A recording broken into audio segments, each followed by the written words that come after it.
بسم اللہ الرحمن الرحیم۔ دنیا بھر سے دیکھنے اور سننے والے اپنے تمام ناظرین کی خدمت میں السلام علیکم ورحمۃ اللہ وبرکاتہ۔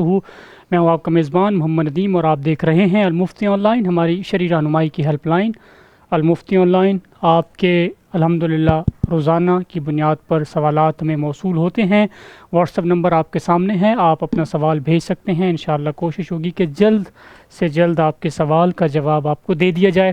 مفتی اسد اللہ شہباز صاحب جامعۃ الرشید کے آپ استاذ الحدیث ہیں، سینئر مفتی ہیں۔ ہمارے دوسرے معزز مہمان آج ہوں گے مفتی نوید اللہ صاحب، جامعۃ الرشید کے استاذ ہیں، سینئر مفتی ہیں۔ پہلا سوال پوچھیں گے اسد اللہ شہباز صاحب سے، اور سوال یہ ہے کہ مفتی صاحب مسجد نہیں ہے بلکہ مسجد کے لیے جو زمین وقف ہے اس زمین کو علاقے کے لوگوں کے لیے راستہ بنانے کی ضرورت سے تبدیل کرنا ٹھیک ہوگا؟ بسم اللہ الرحمن الرحیم۔ دیکھیں، شریعت نے ایسے معاملات میں جس کا تعلق عوام الناس سے ہو بہت ہی سہولت کا پہلو اختیار فرمایا ہے۔ تو لہذا اگر ایسا ہو جائے کہ مسجد کے لیے زمین کسی نے وقف کی ہوئی ہے لیکن عوام الناس کو وہاں سے گزرنے کے لیے راستے کی بہت سخت ضرورت ہے، اگر یہاں سے راستہ نہ بنائے تو عوام کو دقت پیش آتی ہے، تو ایسی صورت کے اندر فقہاء نے اجازت دی ہے کہ اس حصے کو جو کہ مسجد کے وجہ وقف ہے اس سے راستہ بنایا جا سکتا ہے اور وہاں سے لوگ گزر سکتے ہیں، اس کی اجازت دی ہوئی ہے۔ ٹھیک، اگلا سوال آپ سے یہ ہے کہ امام کے پیچھے مقتدی کا وضو ٹوٹ جائے تو نماز چھوڑ کر شرم کی وجہ سے امام کے ساتھ نہ رکوع سجدہ کرنا یہ گناہ ہوگا؟ اگر گناہ ہوگا تو صغیرہ گناہ ہوگا یا کبیرہ؟ دیکھیں، ایسی صورت کے اندر جو اصل حکم ہے وہ یہی ہے کہ جیسے ہی پتہ چلے کہ میرا وضو ٹوٹ گیا ہے تو فوراً ہی ایک خاص طریقہ بتایا ہوا ہے کہ اس طریقے سے آدمی ناک پہ ہاتھ رکھے اور نکل جائے صف سے اور جا کے وضو کرے اور واپس آ کے نماز جماعت کے اندر شریک ہو جائے۔ لیکن بعض علاقے ایسے ہوتے ہیں کہ جہاں لوگ اس کو بہت ہی ناپسند کرتے ہیں نماز چھوڑ کر جانے کو، یا پھر ایسا بھی ہوتا ہے بسا اوقات کہ یہ ہوتا ہے کہ اگر میں یہاں سے نکل کر جاؤں گا تو بہت دور لمبا سفر ہے اور بہت سارے لوگوں کو کراس کر کے جانا پڑے گا۔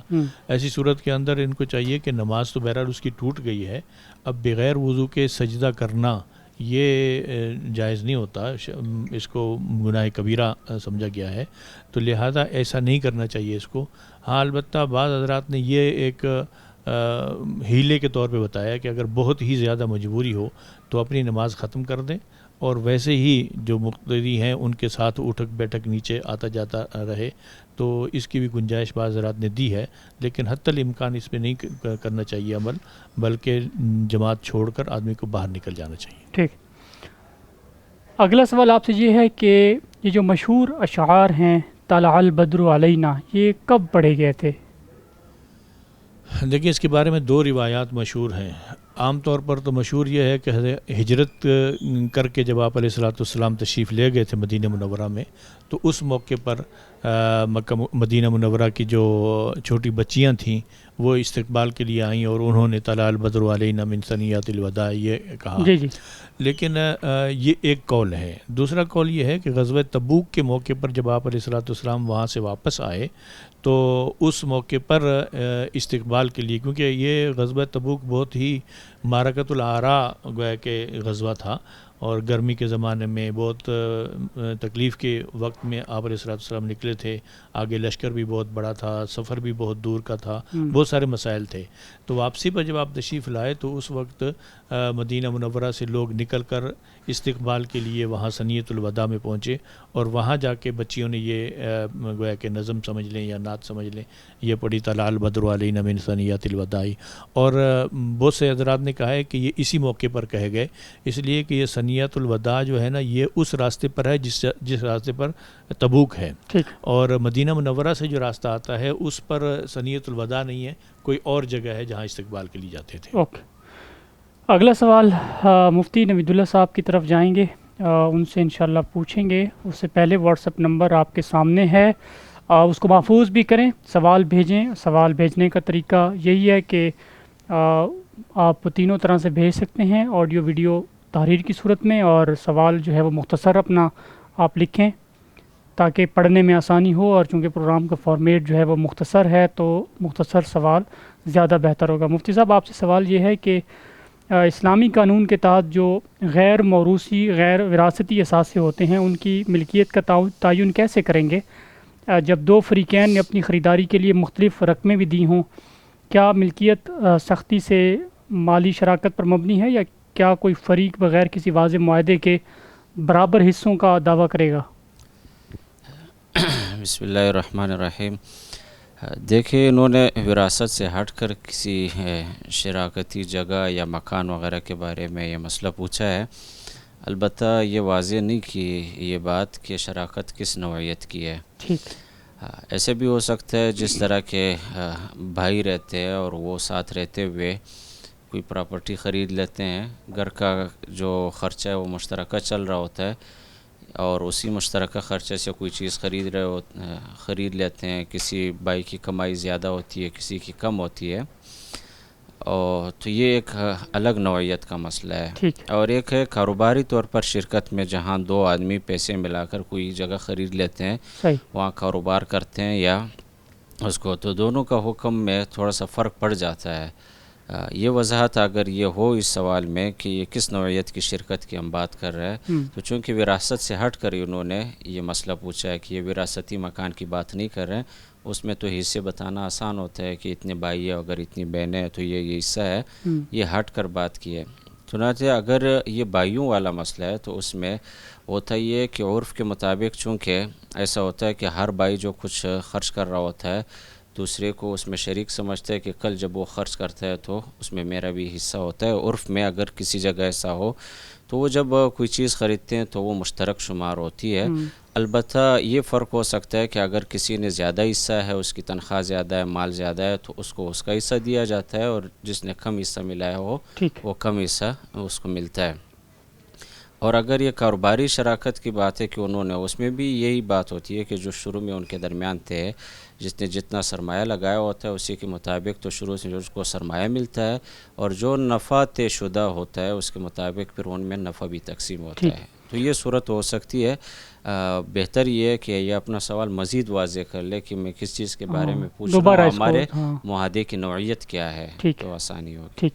اگلا سوال یہ ہے کہ سالگرہ کا کیک کھانا جائز ہوگا اگر کسی کے گھر میں بھیج دیا جائے؟ دیکھیں، ان کا سوال جو ہے وہ سالگرہ سے خود منانے سے متعلق نہیں ہے، محض اس کیک سے متعلق ہے، کھانے سے متعلق. تو یہ جو کیک ہوتا ہے ظاہر ہے یہ کوئی حرام نہیں ہوتا، نہ اس کے اجزاء حرام ہوتے. تو اگر اس کے اجزاء حلال ہے، جس طرح کے عام طور پر حلال ہی ملتا ہے، اور اس پر جو پیسے ان کو پتہ ہے لگائے گئے ہوتے ہیں وہ حرام نہیں ہوتے، تو ایسی چیز جب گھر میں آ جاتی ہے تو اس کو کھانے کی گنجائش ہوتی ہے. شرعی رہنمائی درکار ہے. 5000 کی خریداری پر ٹوکن ملے گا، پھر قراندازی کے ذریعے جس کا نام نکلے گا تو اس کو بائک ملے گی. کیا کہیں گے؟ جی، یہ ایسا ہوتا ہے کہ یہ جو مختلف تجارتی ادارے ہوتے ہیں وہ اپنی تجارت کی تشہیر کے لیے یا اپنے سامان کی تشہیر کے لیے کہ لوگ زیادہ سے زیادہ لے لیں، تو یہ آفر کرتے ہیں کہ اگر اس قدر خریداری کوئی کر لے تو وہ کوئی ٹوکن، کوئی قراندازی اس طرح کچھ کرتے ہیں. پھر بعد میں ان سب کو جمع کر کے جس کا نام نکل آتا ہے تو اس کو وہ چیز دے دیتے ہیں. تو عام تو یہ انعام کے طور پر ہوتا ہے. البتہ اس میں 2-3 باتوں کی رعایت رکھنا لازمی ہے. ایک بات تو یہ ہے کہ یہ جو اضافی طور پر یہ جو ٹوکن دے رہے ہیں یا قراندازی میں شمولیت کی بات ہے، کارڈ ہے، کوئی بھی چیز، اس کی وجہ سے یہ جو اپنی چیز ہے، یعنی مالک اپنی چیز کی قیمت عام مارکیٹ ریٹ سے نہ بڑھا دیں کہ بھئی عام اگر مارکیٹ ریٹ اس کی 5000 ہے تو چونکہ میں ٹوکن بھی دے رہا ہوں تو اس کو 8000 10,000 میں خریدوں، ایسا نہ کریں.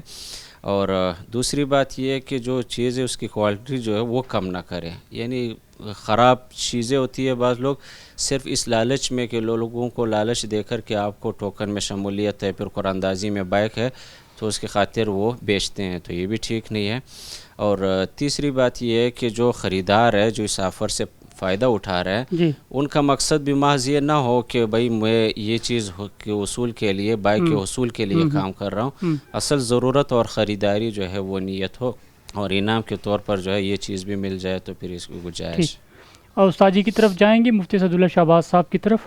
اور استاد جی سوال یہ ہے کہ پنجاب اسمبلی سے 18 سال سے کم عمر کی جو شادی ہے اس کے اوپر پابندی کا بل جو ہے وہ منظور ہوا ہے، تو یہ لوگ پوچھ رہے ہیں کہ شریعت سے متصادم کیسے ہے اور کیا تفصیل ہے اس کی؟ دیکھیں یہ جو بل منظور ہوا ہے اس کے بارے میں کوئی دو رائے نہیں ہے کہ پاکستان اسلامی ملک ہے اور اس کے خود آئین کے اندر یہ لکھا ہوا ہے کہ اگر پاکستان کے اندر جو پہلے سے بنے ہوئے قوانین ہیں ان میں سے بھی اگر کوئی غیر شرعی قانون ہے تو اس کو ہٹا کر اس کی جگہ اس کو شرعی بنانا اس کے اختیار ہے. اسلامی نظریاتی کونسل اسی وجہ سے بنائی گئی تھی. تو یہ تو یہاں کا آئین ہے. چاہے کہ اس ملک کے اندر کوئی ایسا قانون بنا دیا جائے جو شریعت سے متصادم ہو, وہ تو بالکل بھی جائز نہیں ہے بنانا. یہ جو انہوں نے بل پاس کیا ہے یہ غالباً اس کا تعلق مغربی ایما پر کچھ لوگوں کو خوش کرنا اور کچھ گرانٹ لینا یا کچھ امداد لینا, یہ عموماً ایسے مقاصد ہوتے ہیں جن کی وجہ سے اس طرح کے بل پاس ہوتے ہیں. ورنہ اسمبلی میں بیٹھے ہوئے لوگ بھی مسلمان ہوتے ہیں, ان کے دل کے اندر بھی ہوتا ہے کہ یہ جائز ہے یا ناجائز ہے, لیکن اوپر سے کوئی ایسے آرڈر آ جاتے ہیں جن کو یہ کرنا پڑتا ہے. بالکل. تو دیکھیں شریعت نے اس کی کوئی حد مقرر نہیں کیا ہے کہ آپ بچے کی شادی آپ کس عمر میں کریں گے. شریعت نے تو جو صغیر ہے یعنی نابالغ بچہ ہے اس کی شادی کی بھی اجازت دی ہوئی ہے. آپ فقہ کی کتابیں اٹھا کے دیکھ لیں, اس میں بے شمار مسائل ہیں کہ اگر چھوٹے بچے کا اس کے والد نے نکاح کرایا تو کیا حکم ہوگا, اس کے دادا نے نکاح کرایا تو کیا حکم ہوگا, اگر بھائی نے نکاح کر دیا تو کیا حکم ہوگا, چچا نے کر دیا تو پورے اس کے احکام موجود ہیں. تو اس کا مطلب ہے کہ چھوٹے بچے کا نکاح کرنا جائز ہے, چاہے بچہ ہے چاہے بچی ہے, جائز ہے اور شریعت کے اندر نافذ ہے اور کیا جا سکتا ہے, کوئی مسئلہ نہیں ہے. لیکن یہ نکاح کرنا کوئی فرض اور واجب بھی نہیں ہے کہ فرض ہو واجب ہو.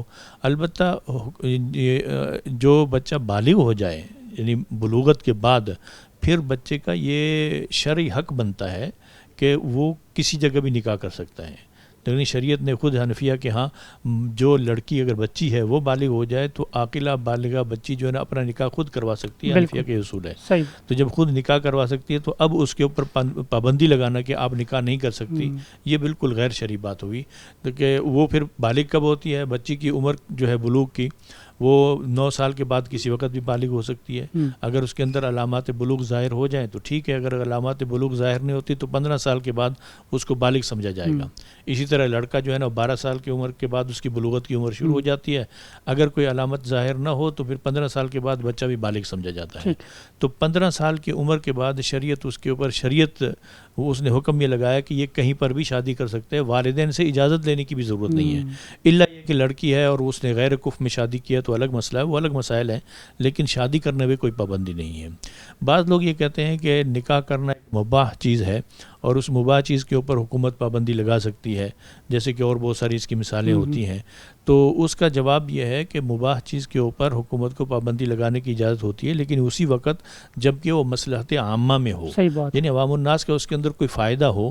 مثال کے طور پر جو مشہور مثال اس کی ہے کہ خربوزے کی آدمی کاشت کر رہے ہیں اور وہاں ہیضے کی وبا پھیل گئی تو حکومت نے پابندی لگا دی کہ کوئی آدمی خربوزے کاشت نہیں کرے گا اس لیے کہ ہیضے کی وبا پھیلی ہوئی ہے. تو یہ حکومت کا پابندی لگانا ٹھیک ہے, کیونکہ ایک مباح امر ہے, اس سے عوام الناس کو نقصان ہو رہا ہے, اس کے اوپر پابندی لگا دی, ٹھیک ہے. لیکن اگر عوام الناس کے فائدے میں نہیں ہے, کوئی اپنے فائدے میں یا کسی باہر کے کسی آدمی کے فائدے کی وجہ سے ایسے کرتا ہے تو کسی مباح چیز کے اوپر پابندی لگانے کا بھی حکومت کو حق حاصل نہیں ہوتا. تو یہ انہی چیزوں میں سے ہے. باقی جو 18 سال کی عمر انہوں نے متعین کی ہوئی ہے, تو 18 سال کی عمر کوئی عقلی وجہ اس کی ہے نہیں, بس یہ 18 سال بھی بیرونی ایجنڈے کا ہی حصہ ہے جس کو انہوں نے اپنایا ہوا ہے. ورنہ جب آدمی بچہ بالغ ہو گیا اس کے بعد وہ بشرطے کہ اس کے اندر عقل ہو, مجنون نہ ہو, پاگل نہ ہو, وہ اپنے سارے امور کا خود مالک ہے. وہ اپنا نکاح کر سکتا ہے, چیزیں بیچ سکتا ہے, چیزیں خرید سکتا ہے, سارے احکام اس کے اوپر جاری ہوں گے. لہذا یہ پابندی لگانا کہ وہ 18 سال سے پہلے نہیں کر سکتا اور اس کی وجہ سے اس کے نکاح کرنے والے کے اوپر جو ہے نا وہ سزا ہوگی 3 سال کی یا اتنے مہینے کی قید ہوگی, اس کو اتنا جرمانہ ہوگا. اور ساتھ یہ بھی ہے کہ اگر اس نے وہاں سے اٹھ کر کسی دوسرے صوبے میں جا کے نکاح کروا لیا تو اس کے اوپر اور بھی 7 سال کی سزا ہوگی. یہ ظلم کے اوپر مزید ظلم ہے. تو لہذا حکومت کو چاہیے یا ایسی اسمبلی کو چاہیے کہ ایسے قوانین جو کہ شریعت کے خلاف ہیں ان کو قطعاً پاس نہ کریں اور اس کو منسوخ کر کے جو اسلام کے مطابق قانون ہے اس کو پاس کرنا چاہیے. ٹھیک ہے, بہت شکریہ. استاد جی سے آخری سوال یہ ہے کہ ابھی وزیر اعظم کا اپنا گھر ہاؤسنگ اسکیم ایک ہے, تو لوگ پوچھتے ہیں کہ اس میں اگر ہم ان سے قرضہ لیتے ہیں تو وہ جائز ہوگا, سودی تو نہیں ہے, کیا تفصیلات ہیں اس کی؟ دیکھیں اپنا گھر اسکیم کے اندر دو صورتیں چل رہی ہیں. ایک تو یہ کہ کنونشنل بینک جو ہے نا وہ مکان دے رہے ہیں. وہ جب مکان دیتے ہیں تو وہ اس کے اندر تو سود ہے سیدھا سیدھا, اور سودی معاہدہ ہوتا ہے, سودی عقد ہوتا ہے, وہ تو جائز نہیں ہے. دوسری اس کے اندر صورت جو انہوں نے بنائی ہوئی ہے وہ ہے کہ غیر سودی بینک جو ہے نا وہ یہ گھر بنا کے دے رہے ہیں. تو غیر سودی بینک جو ہے وہ شرکت متناقصہ کے طور پر, جو کہ ایک عقد شرعی ہے, اس کے تحت یہ مکان بنا کے دیتے ہیں. اور شرکت متناقصہ عام جو غیر سودی بینک ہیں ان کے اندر یہ عقد چلتا ہے, اس کے اپنے اصول ہیں, ضوابط ہیں, پورا طریقہ کار ہے, اس طریقہ کار کو فالو کر کے ہی وہ کام کرتے ہیں. تو لہذا اگر کوئی غیر سودی بینک, جس کو ہم اسلامی بینک بھی کہتے ہیں, وہ اگر یہ کام کر رہا ہے اور اس سے آپ یہ قرضہ لیتے ہیں, قرضہ اصالتاً وہ دیتے نہیں ہیں, مکان بنا کے دیتے ہیں, اس کا نام قرضے کا دے دیتے ہیں لیکن فی الحقیقت وہ قرضہ ہے نہیں, تو وہ مکان بنا کر دیتے ہیں, اس کے اندر شرکت متناقصہ ہوتی ہے. تو اگر کوئی غیر سودی بینک یہ کام کرتا ہے تو اس سے یہ گھر لینا بھی ٹھیک ہے اور اس کے ساتھ عقد کرنا بھی ٹھیک ہے, کسی قسم کا کوئی مسئلہ اس میں نہیں. ٹھیک ہے. اور یہ پتہ ہے اس کی تفصیلات ہیں کہ یہ بینک جو دے رہے ہیں یہ غیر سودی ہیں یا نہیں؟ جی دونوں قسم کے دے رہے ہیں, غیر سودی بینک بھی دیتے ہیں اور سودی بینک بھی دے رہے ہیں. تو ان کو جو بھی لینا چاہتا ہے تو ان چاہیے کہ سودی بینکوں سے نہ لے, کنونشنل بینک سے, بلکہ غیر سودی بینک جیسے میزان ہے, بینک اسلامی ہے, دبئی بینک ہے وغیرہ ذالک, ایسے فیصل بینک ہے, یہ سارے اسلامی بینک ہے, وہ یہ کام کر رہے ہیں. ٹھیک ہے, بہت بہت شکریہ. ناظرین محترم, ہمارا یہ پروگرام اپنے ختام کو پہنچا. جو سوالات آپ نے بھیجے تھے الحمدللہ مفتیان کرام نے رہنمائی فرما دی ہے. دوبارہ خدمت میں حاضر ہوں گے کچھ نئے سوالات کے ساتھ اور نئے مہمانوں کے ساتھ. اجازت دیجیے, اللہ حافظ.